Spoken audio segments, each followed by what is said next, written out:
Hello student, एक बार फिर से मैं कलीम फिजिक्स चैनल में लेकर आया हूँ महत्वपूर्ण प्रश्नों का संग्रह कक्षा 10वीं। अभी तक हम गणित के कुछ प्रश्नों के बारे में हमने हल किया था, उन महत्वपूर्ण प्रश्नों को देखा था। आज हम लेकर आए हैं विज्ञान के महत्वपूर्ण प्रश्नों को, और इन प्रश्नों को कुछ सॉल्यूशन मैं आपको बताऊंगा। चलते हैं, आज की वीडियो की शुरुआत करते हैं।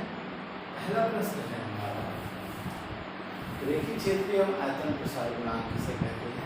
सबसे पहले प्रसार क्या होता है। प्रसार का तात्पर्य होता है बेटा फैलना। प्रसार का तात्पर्य होता है फैलना। जब किसी वस्तु को ऊष्मा दी जाती है तो उसकी आकृति में परिवर्तन होती है, अर्थात आकार में वृद्धि होती है, उसे ही हम क्या कहते हैं, प्रसार कहते हैं। यह तीन प्रकार की होती है, एक रेखीय प्रसार गुणांक, एक क्षेत्रीय प्रसार गुणांक और एक आयतन प्रसार गुणांक। जब किसी पदार्थ के एकांक लंबाई को 1 डिग्री सेल्सियस ताप दिया जाता है, या ऐसा कहें कि जब किसी पदार्थ के एकांक लंबाई को 1 डिग्री सेल्सियस उसके ताप बढ़ाने पर जो उसकी लंबाई में वृद्धि होती है, उसे ही रेखीय प्रसार गुणांक कहते हैं। इसे अल्फा से प्रदर्शित करते हैं। इसी प्रकार से क्षेत्रीय प्रसार गुणांक के बारे में बात करेंगे। जब किसी पदार्थ की या किसी ठोस के एकांक क्षेत्रफल के ताप को 1 डिग्री सेल्सियस बढ़ाने पर उसके क्षेत्रफल में जो वृद्धि होती है, उसे हम क्या कहते हैं, क्षेत्रीय प्रसार गुणांक। इसे बीटा से रिप्रेजेंट करते हैं। इसी प्रकार से आयतन प्रसार गुणांक, जब किसी ठोस के एकांक आयतन को 1 डिग्री सेल्सियस ताप बढ़ाने पर उसके आयतन में जो वृद्धि होती है, उसे आयतन प्रसार गुणांक कहते हैं। इसे अल्फा से, बीटा से और फिर तीसरे को गामा से रिप्रेजेंट करते हैं।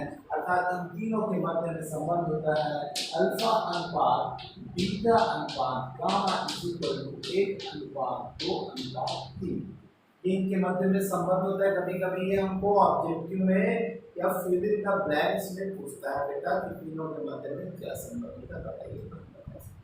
ठीक है, चलेंगे दूसरे प्रश्न की तरफ। चालन, संवहन और विकिरण किसे को समझाइए, या कहता है इनके मध्य में अंतर बताइए। हम दोनों बात करेंगे, अंतर के बारे में भी बात करेंगे, इनको समझाते हैं। चालन केवल ठोसों में होती है बेटा, तो ऊष्मा संचरण की वह विधा होती है या वह विधि होती है जिसमें ऊष्मा का स्थानांतरण तो होता है, लेकिन माध्यम के कणों का स्थानांतरण नहीं होता है, इसे ही हम चालन कहते हैं। इसी प्रकार से कहेंगे संवहन किसे कहते हैं, ऊष्मा संचरण की वह विधि जिसमें ऊष्मा का संचरण तो होता है, साथ ही साथ माध्यम के कणों का भी संचरण होता है। अर्थात ऊष्मा का संचरण माध्यम के कणों के द्वारा ही होता है। तीसरा, ऊष्मा संचरण की वह विधा जिसमें माध्यम की आवश्यकता नहीं होती, उसे विकिरण कहते हैं। यदि माध्यम की आवश्यकता नहीं होती, उसे विकिरण कहते हैं। तो पता चला चालन को माध्यम की आवश्यकता होती है, यह केवल ठोसों में होता है। संवहन में भी माध्यम की आवश्यकता होती है, ठोस एवं द्रव एवं गैस में होता है। और क्या होता है, विकिरण में माध्यम की आवश्यकता नहीं होती। यदि माध्यम होगा भी तो वह उससे कोई भी फर्क नहीं होता, अर्थात वह अपरिवर्तित होता है, जैसे चलता है वैसे ही चलेगा। फिर बता सकते हैं चालन का पथ टेढ़ा मेढ़ा हो सकता है, संवहन का भी पथ टेढ़ा मेढ़ा हो सकता है, लेकिन विकिरण का पथ क्या होगा, सीधा सीधा होता है, सरल रेखीय होता है, क्योंकि सूर्य प्रकाश हम तक सीधे रेखीय रूप में हम तक पहुंचती है। तो ये था, इनके अंतर के साथ हमने बताया, समझ सकते हैं। ये इनका अंतर भी हो गया।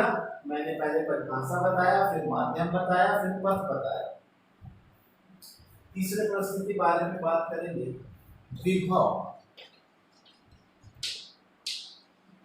विभवांतर और विद्युत धारा।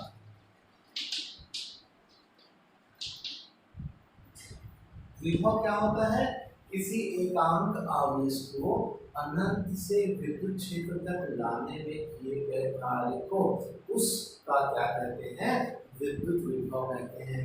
किसी एकांक आवेश को अनंत से विद्युत क्षेत्र तक लाने में किए गए कार्य को विद्युत विभव कहते हैं। इसे V से रिप्रेजेंट करते हैं बेटा, और ये इसका सूत्र है विभव बराबर कार्य बटे आवेश, और इसका SI मात्रक होता है वोल्ट, या कह सकते हैं जूल प्रति कूलम। क्या कह सकते हैं, जूल प्रति कूलम। इसी प्रकार से विभवांतर भी कह सकते हैं, जब किसी आवेश को एक बिंदु से दूसरे बिंदु तक लाने में किया गया कार्य, किसी आवेश को एक बिंदु से दूसरे बिंदु तक लाने में किया गया जो कार्य होता है उसे ही क्या कहते हैं, विभवांतर कहते हैं। इसको भी V से रिप्रेजेंट करते हैं, इसका भी SI मात्रक वोल्ट होता है। इसी प्रकार आ जाते हैं विद्युत धारा की तरफ। विद्युत धारा किसे कहते हैं, इसका भी SI मात्रक वोल्ट या जूल प्रति कूलम होता है बेटा। अब विद्युत धारा की क्या परिभाषा होगी, जब किसी विद्युत परिपथ में या किसी चालक में आवेश प्रवाह की दर को, क्या कहा मैंने, किसी चालक में आवेश प्रवाह की दर को हम क्या कहते हैं, विद्युत धारा कहते हैं, और इसे I से प्रदर्शित करते हैं। इसका सूत्र होता है Q/T, जहां Q आवेश है और T क्या है बेटा, समय है। ठीक है, तो इसका भी SI मात्रक एम्पियर होता है। क्या होता है, एम्पियर होता है भैया, इसका SI मात्रक एम्पियर होता है। तो ये थे तीनों परिभाषाएं, उम्मीद करता हूं समझ में आई होगी। अब आ जाते हैं ओम के नियम। ओम के नियम के लिए सबसे पहले हमें एक सर्किट डायग्राम बनाना पड़ेगा।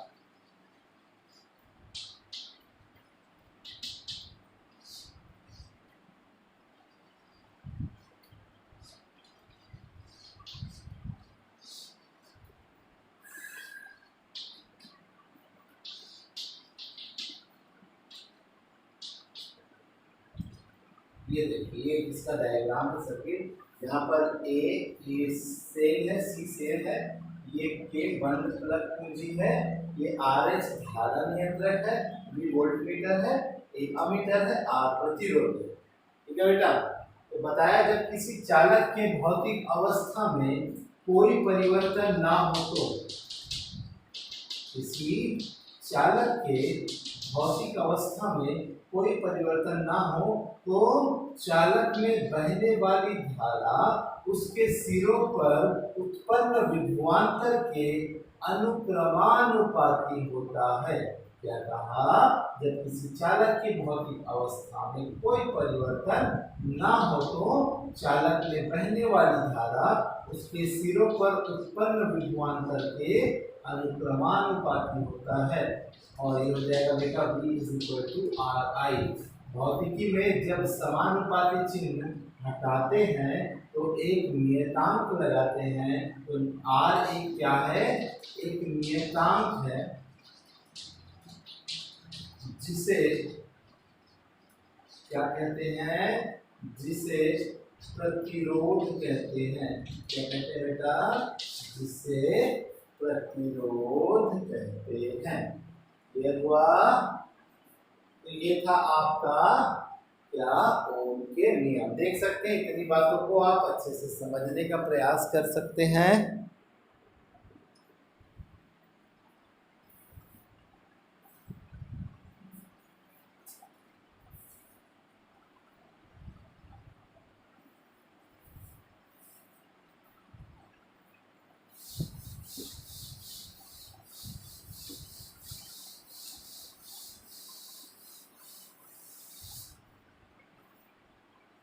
अब हम चलेंगे हमारे अगले प्रश्न की ओर। छठवां प्रश्न है, पांचवा प्रश्न है, प्रतिरोध किसे कहते हैं, इसको प्रभावित करने वाले कारक।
किसी चालक का वह गुण जो अपने में आवेश प्रवाह का विरोध करता है। किसी चालक का वह गुण जो आवेश प्रवाह का विरोध करता है उसे क्या कहते हैं? प्रतिरोध कहते हैं। ठीक है, किसी चालक का वह गुण जो आवेश प्रवाह का विरोध करता है उसे हम प्रतिरोध कहते हैं। और चालकता पूछता है तो प्रतिरोध के व्युत्क्रम को ही चालकता कहते हैं। याद रखना, कभी कभी आपको चालकता पूछता है तो प्रतिरोध के व्युत्क्रम को ही हम क्या कहते हैं? चालकता कहते हैं। तो ये हमारा प्रतिरोध का परिभाषा हो गया। और प्रतिरोध को प्रभावित करने वाले कुछ कारकों को यहाँ पर मैंने लिखा है। पहला, चालक के पदार्थ की प्रकृति पर। तो चालक के पदार्थ की जो प्रकृति है बेटा, यहाँ पर R प्रोपोर्शनल टू 1/n किया है, जहाँ पर n इलेक्ट्रॉनों की संख्या है। अब देखिए, व्युत्क्रमानुपाती का तात्पर्य होता है एक बढ़े तो दूसरा घटे। ठीक है बेटा, तो इलेक्ट्रॉनों की संख्या अधिक होगी तो प्रतिरोध कम होगा, अर्थात चालक में इलेक्ट्रॉनों की संख्या जितनी अधिक होगी उसका प्रतिरोध उतना ही कम होगा। तो बताया किसी चालक का प्रतिरोध उसमें उपस्थित इलेक्ट्रॉनों की संख्या के व्युत्क्रमानुपाती होती है, अर्थात इलेक्ट्रॉनों की संख्या कम होने पर प्रतिरोध बढ़ जाता है या इलेक्ट्रॉनों की संख्या अधिक होने पर प्रतिरोध कम हो जाता है। दोनों कह सकते हैं, कोई भी एक बात नहीं। दूसरा, चालक की लंबाई पर R समानुपाती L। समानुपात का तात्पर्य होता है कि एक का मान बढ़ेगा तो दूसरे का मान भी स्वतः ही बढ़ेगा।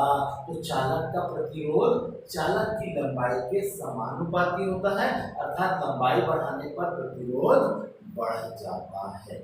तीसरा, चालक के अनुप्रस्थ काट के क्षेत्रफल पर। चालक के अनुप्रस्थ काट के क्षेत्रफल पर, अर्थात देखो बेटा, ए का मतलब होता है अनुप्रस्थ काट का क्षेत्रफल। क्षेत्रफल का तात्पर्य होता है मोटाई। समझ में आया? तो ये व्युत्क्रमानुपाती, मोटाई बढ़ेगी अर्थात तार जितना मोटा होगा प्रतिरोध उतना कम होगा। समझ में आ रहा है? तो बताया चालक, किसी चालक का प्रतिरोध उसके अनुप्रस्थ काट के क्षेत्रफल के व्युत्क्रमानुपाती होता है, अर्थात क्षेत्रफल जितना अधिक होगा उतने ही प्रतिरोध कम होगी। व्युत्क्रमानुपाती का तात्पर्य एक बढ़ेगा तो दूसरे को घटाना है। अगर आप घटेगा क्षेत्रफल तो उसको क्या कर देना है? बढ़ा देना। चौथा देखेंगे चालक के ताप पर। ठीक है, चालक के ताप पर। तो चालक का ताप क्या होता है उसके बारे में चले। R समानुपाती T, तो चालक का ताप क्या होगा बेटा? कि चालक समानुपाती का संबंध, ताप बढ़ेगा तो प्रतिरोध बढ़ेगा, ताप घटेगा तो प्रतिरोध भी कम होगा। तो बताया चालक का प्रतिरोध ताप के समानुपाती होता है, अर्थात ताप बढ़ने पर प्रतिरोध भी बढ़ जाता है।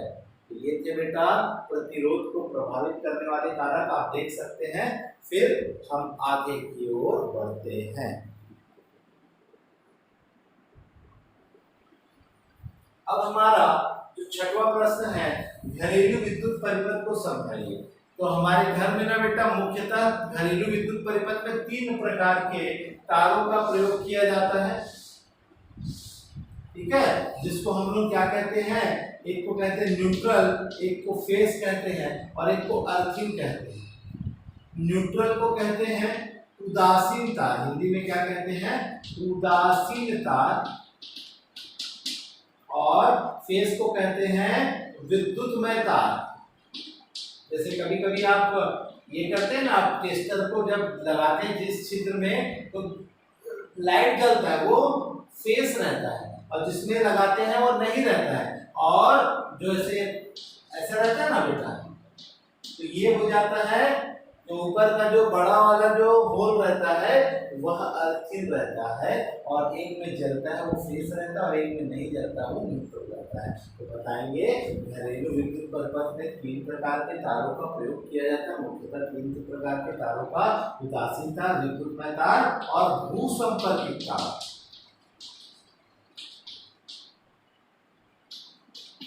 कैसे तार? भूसंपर्कित तार का प्रयोग किया जाता है। तो बताया भूसंपर्कित तार को क्या किया जाता है, पृथ्वी से जोड़ दिया जाता है और उदासीन तार को खासकर रंगों के आधार पर दे दिया जाता है। पीले रंग का दिया जाता है, नीले रंग का दिया जाता है, काले रंग का दे दिया जाता है और विद्युत तार को मुख्यतः लाल रंग से ही प्रदर्शित किया जाता है। तो देखना हमारे, अगर आप कूलर में देखें या कोई भी स्विच को अगर आप देखते हैं तो उसमें 3 तार होते हैं। तो जो लाल होता है वो फेज का इंडिकेशन होता है और एक नीला या काला या पीला या हरा, ये सब होंगे बेटा वो उदासीन तार रहेंगे। और हरा तार, लाइट हरा रहता है, वह किसके लिए रहता है, भूसंपर्कित तार के लिए रहता है। तो ये थे हमारे घरेलू विद्युत परिपथ के बारे में बातें जिनको हमने आपको बताया है। अब चलते हैं हमारा अंतिम प्रश्न। आप देख सकेंगे कि हम अंतिम प्रश्न समीकरण को देना है, संतुलित समीकरण हमें देना है। इन संतुलित समीकरणों के बारे में हम चर्चा करेंगे। पहला बोला है एल्यूमिनियम धातु की जल वाष्प से क्रिया। तो जल वाष्प ये हुआ, रिएक्शन बाद में करेंगे, पहले सबको लिखते हैं। जिंक ऑक्साइड की कार्बन से क्रिया, कैल्शियम कार्बोनेट को जब गर्म किया जाता है 1000 डिग्री सेल्सियस तापमान है ना, गर्म करते हैं। और चौथा होता है सोडियम की ऑक्सीजन से क्रिया। चलते हैं बेटा back to back reaction. Aluminium की जब जल से क्रिया करते हैं तो बनाता है एल्युमिनियम ऑक्साइड। क्या बनाता है, एल्युमिनियम ऑक्साइड। तो यहाँ पर 3 लगाया, ऑक्सीजन यहाँ एल्युमिनियम 2 था तो 2 लगाया, तो ये बना कितना, देखो 3 एकम 3 ऑक्सीजन हो गया बेटा, 2 एकम 2 एल्युमिनियम भी हो गया, तो 3 दूनी 6 हाइड्रोजन बचा, तो H2 3H2। तो बताया धातु के ऑक्साइड एल्युमिनियम ऑक्साइड बनता है, साथ में हाइड्रोजन गैस मुक्त होती है। जिंक ऑक्साइड जब कार्बन से क्रिया करता है तो जिंक तो मुक्त हो जाता है और क्या बना लेता है, कार्बन मोनोऑक्साइड बनाता है। अब हो गया कैल्शियम कार्बोनेट को, ये कहलाता है चूना पत्थर भी कहते हैं बेटा। को 1000 डिग्री सेल्सियस पर गर्म किया जाता है तो बिना बुझा हुआ चूना के साथ कार्बन डाइऑक्साइड गैस मुक्त करता है। फिर आएगा सोडियम की ऑक्सीजन के साथ जब क्रिया करते हैं तो बनाता है सोडियम ऑक्साइड। क्या बनाता है बेटा, सोडियम ऑक्साइड बनाता है। तो इस प्रकार से ये चारों रिएक्शन आपको दिखाई पड़ रहे हैं।